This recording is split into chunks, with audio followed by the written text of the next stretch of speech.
खाना हमेशा तवज्जो से बनता है और दिल से बनता है। बनो अल्लाह अल्लाह अल्लाह। मुझे क्योंकि ना डिशेस बहुत सारी आती हैं बनाने ना। एक तो बनते ना ऑयल वाले अचार, एक होता है ये पानी वाला। सीमिशा का सलाम अर्ज़ हो, कैसे हैं आप लोग? मुझे उम्मीद है कि आप लोग सब खैर खैरियत से होंगे। तो आजकल छुट्टियां हैं, बच्चे घर में हैं, तो माओं को रोज़ाना फरमाइशें भी हो रही होंगी। तो आज मैं आपके लिए बड़ी मीठी मज़ेदार सी डिश लेकर आई हूँ जो आपके साथ अभी मैं शेयर करने लगी हूँ। वो है गुड़ वाले चावल। वैसे तो खैर आम सभी लोग पकाते होंगे अपने घर में, मज़े मज़े लेके खाते भी हैं। और ये ज़्यादातर लोग जो है ना, इसका जो खाने का जो मज़ा है वो है बरसात के मौसम में, यानी कि जब बारिशें हो रही होती हैं उस वक्त इंसान का वैसे ही अंदर से ना दिल चाहता है कि गुड़ वाले चावल। और कभी किसी के घर से उसकी महक आती तो बहुत मज़ा आता है कि इंसान का ऐसे दिल चाहने लगता है कि हम भी खाएँ। और अक्सर लोगों को ये भी देखा गया है कि बल्कि उसका मज़ा दोबारा करने के लिए अक्सर लोग ये करते हैं कि गुड़ के चावलों में अक्सर आम का अचार जो है ना वो इस्तेमाल करते हैं। वो हमने फिर पूछा अपने बड़ों से भी कि भी क्यों ऐसे खाते हैं, बड़ा हमें अजीब सा लगा। तो हमने पूछा कि भी ये किस लिए?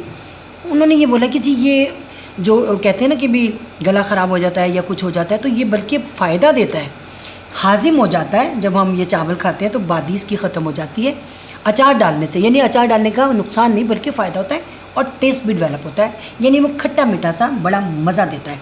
तो आज मैं आपको बताने वाली हूँ कि ये आपने कैसे बनाने हैं, इसमें कौन से चावल इस्तेमाल करने हैं और क्या क्या चीज़ें इसमें लवाज़मात जो कहते हैं वो क्या क्या होती हैं। सबसे पहले तो आपने चावल लेने हैं, जैसे कि जर्दे के लिए सेला चावल इस्तेमाल होता है, तो आपने इसके लिए भी सेला चावल ही इस्तेमाल करना है। तो साथ में गुड़ और चावल जो हैं वो आपने बराबर की तादाद में लेना है। और उसके अलावा घी में बनाएं या ऑयल में, लेकिन मैं ज़ाती तौर पे मेरा तजर्बा ये है कि अगर आप देसी घी में, तो खैर जाहिर सी बात है कम ही लोग बनाते हैं, लेकिन अगर हो सके तो आप बना लें, वरना आप बनास्पति डालडा ऑयल में भी घी में भी बना सकते हैं। घी में ज़्यादा अच्छा टेस्ट निकलता है खानों का भी। और देखा होगा आपने ज़्यादातर रेस्टोरेंट में खाने और वो जो है घी इस्तेमाल करते हैं क्योंकि उसका अच्छा टेस्ट आता है। तो आप उसी में बनाइएगा तो ज़्यादा मज़ेदार बनेंगे। उसके अलावा जो आपने इसमें इंग्रेडिएंट्स इस्तेमाल करने हैं वो क्या क्या होंगे? जब आपने चावल धो के अच्छी तरह से उनको काफ़ी देर के लिए भिगो देना है, यानी अगर आप ज़्यादा देर भी भिगो देंगे तो उसमें कोई ख़राबी नहीं हो सकती, क्योंकि सेला चावल बड़ा ही अच्छा बनता है। यही वजह है कि उसको भिगो भी देंगे तो कोई ऐसा टेंशन नहीं होगी। उसके अलावा दूसरे आपने चूल्हे के ऊपर ये करना है कि आपने शीरा बनाने के लिए रखना है गुड़ को थोड़े थोड़े पीस तोड़ लेने आपने, और उसमें आपने इलायची, बादियान खताई एक होती है जो कि पुलाव में भी डलती है, फूल होते हैं वो सौंफ के फूल होते हैं, और उसके अलावा सौंफ, लौंग और छोटी इलायची, ये सब चीज़ें आपने डाल देनी साबुत ही उसमें ना शीरे में। आपने पकने देना उसको। जब वो गाढ़ा होने लगेगा, पकने लगेगा, तो उसमें ऊपर उसके झाग से आएंगे जो गुड़ होगा ना, उसका जो गंध होता है, उसका जो मैल होता है, वो आपने चम्मच से साथ साथ उतारते चले जाना है। और जैसे ही वो तैयार हो जाए तो आपने उसको शीरे को नीचे उतारना है। उसके बाद चावल आपने एक अलग से बाउल में जो है ना वो आपने बॉयल कर लेना है, उनको छान के रख लेना है, एक कनी छोड़ के।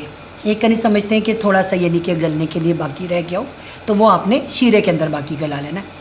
आपने जैसे ही वो उतारना है, शीरे को उतार के आपने उसको भी छान लेना अच्छे तरीके से, ताकि जो नीचे अगर कोई रह गया हो गन तो वो भी बाहर निकल जाए, उसका कोई रेत हो गया या कुछ भी हो गया, ताकि चावलों में ज़रा सी भी किरकिराहट ना आए। वैसे तो साफ गुड़ ही लेना चाहिए, काला गुड़ जो होता है वो पुराना होता है, उससे ज़रा ये होता है कलर डेवलप हो जाता है उसका।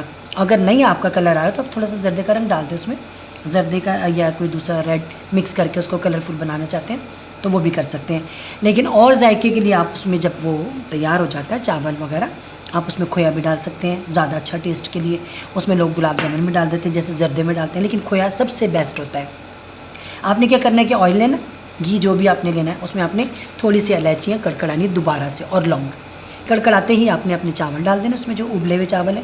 उसके बाद आपने शीरा जो है वो उसमें डाल देना है, जितना भी बना हुआ है सारा ही शीरा आपने डाल देना, और आपने तेज़ आंच पे उसको एक दफ़ा को रख देना है। जैसे ही तेज़ आंच होगी तो वो फौरी तौर पे चावल अपने अंदर जज्ब कर लेगा शीरा, और वो यानी कि अध गले से चावल होंगे। जब आप देखेंगे ना उसको, तो आपने खोलना नहीं, बल्कि जैसे देखें ना कि उसमें पानी खुश्क हो गया, उसका शीरा खुश्क हो गया, फौरी तौर पे आपने हल्की उसकी आंच कर देनी, हल्के दम पे आपने रख देना है।